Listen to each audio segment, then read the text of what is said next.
Peggy 18.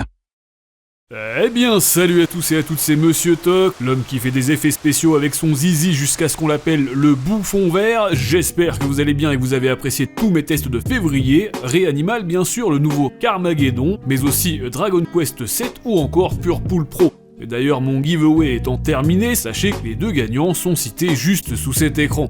Et aujourd'hui, je vous l'avais promis, c'est l'heure de mon test complet à propos de Styx Blades of Greed, le nouveau bébé de la licence venu de Nanterre. Je l'ai terminé la semaine dernière, donc je vais pouvoir vous révéler si c'est une pierre précieuse qui a de la valeur, ou si, au contraire, eh bien, il est aussi mauvais que le film Braqueur amateur.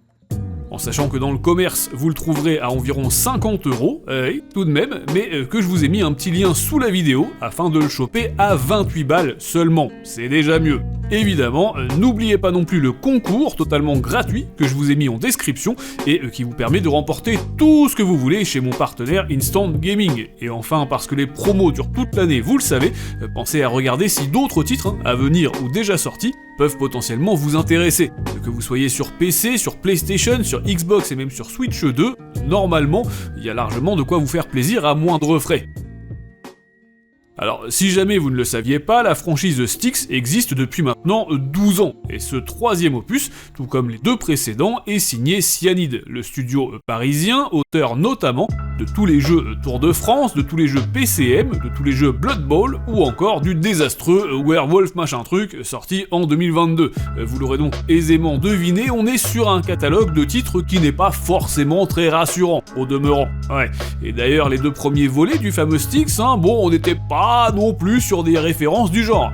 Pour autant, le gros point positif, c'est que c'était des produits vendus 19 € les gars. Bah oui, c'était des petits projets et c'était assumé. Alors, fatalement, en proposant directement ce troisième épisode à 50 €, forcément, les attentes sur le jeu de Big Ben sont plus du tout les mêmes. Et honnêtement, on comprend très vite pourquoi cette fois-ci ils l'ont appelé les lames de la cupidité. Bah ouais, bon, cela dit, ça va très bien avec le thème du jeu, puisque si vous ne connaissez pas du tout cette saga française, vous êtes ici face à de l'infiltration pure, à la Hitman, mais dans un univers fantaisiste peuplé d'elfes, de magie, d'orques et de tout ce qui s'ensuit.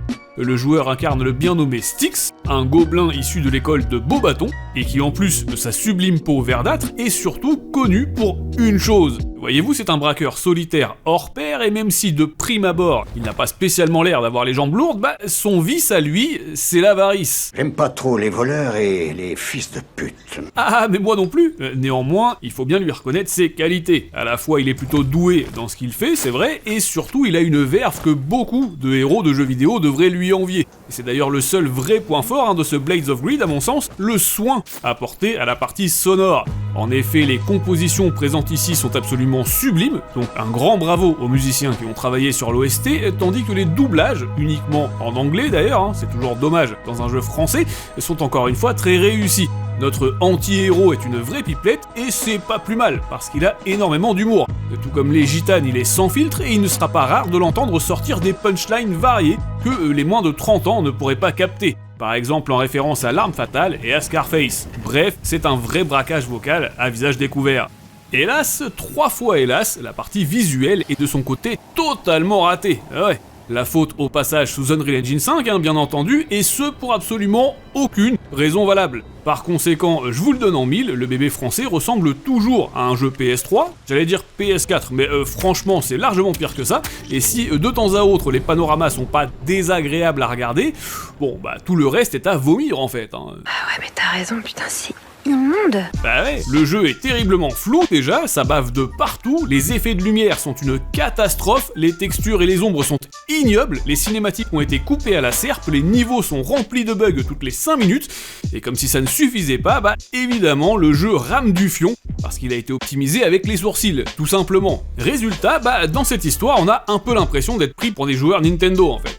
Bon, et puis je ne vous parle pas non plus de la caméra qui est surexcitée même sans café, ou bien de la gestion des sauvegardes. Mon dieu. Alors oui, parce que je vous le disais, on est sur un jeu d'infiltration, donc on peut sauvegarder à la volée en une fraction de seconde en appuyant sur le stick gauche. Ça, c'est super bien fait, faut être honnête, et ça permet de mourir et de recommencer sans perdre de temps précieux. Enfin, ça c'est en théorie. Non, parce que figurez-vous qu'en vrai, les temps de chargement sont terriblement longs, y compris chaque fois que vous décédez ou que vous souhaitez tout simplement recharger manuellement un point de sauvegarde. Ça prend environ 20 secondes pour rien à chaque fois, et dans une aventure comme ça où on meurt très souvent, bah même 20 secondes, comment dire ? Exactement. Et puis en parallèle à ça, je peux malheureusement vous confirmer que le scénario n'est pas non plus une franche réussite, mais c'est surtout la structure du jeu et sa boucle de gameplay qui risque de vous rendre encore bien plus chèvre que Goat Simulator. Premièrement, et malgré la verticalité des levels parcourus, ainsi que les super pouvoirs de notre personnage, les missions sont finalement toutes les mêmes. Ça ne change pour ainsi dire jamais. Du coup, c'est bien trop redondant. Et arrivé à même pas la moitié, on a déjà le sentiment d'avoir tout vu, et on n'en peut plus. Concrètement, pourtant, le périple est divisé en 3 biomes. Le mur, qui est en fait la frontière du monde des humains, le village forestier aussi, et enfin les ruines du peuple elfe, pour se fournir en carburant. Alors, ok, on peut se balader librement, mais y a rien à faire en fait, c'est juste des décors remplis d'ennemis qui servent de zone pour les missions, c'est tout. Et c'est dommage d'ailleurs, parce que certaines idées du bébé de cyanide s'avèrent sympas malgré tout. Par exemple, ici, si vous allez un peu vite en besogne, vous allez utiliser un crochet pour rien, parce que la porte a beau être fermée, bah, en vrai c'était pas le seul moyen d'arriver à entrer dans la pièce. Ça, c'est le genre de détail que personnellement j'aime bien. Mais malheureusement, bah, c'est à peu près tout. Ne serait-ce que l'IA est totalement débile, donc je vous laisse imaginer à quel point ça fout l'expérience en l'air dans un jeu d'infiltration, Et d'ailleurs, j'avoue avoir tapé un fou rire de l'espace après avoir balancé un garde du haut d'un pont et que ses collègues lui aient demandé dans le plus grand des calmes « Eh, tu vas bien ?»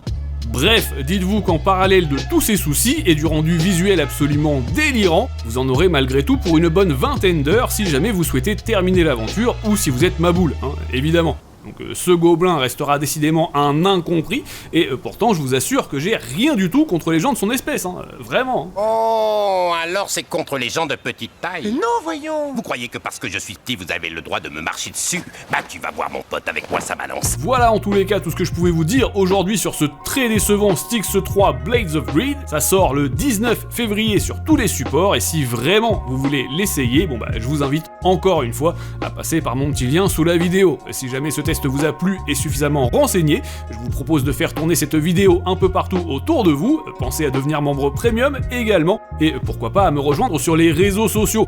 De mon côté, je vous dis à très bientôt, je vais terminer ce mois de février hyper chargé avec mon test complet de RE9, mais d'ici là, jouez bien, amusez-vous bien, et à très vite.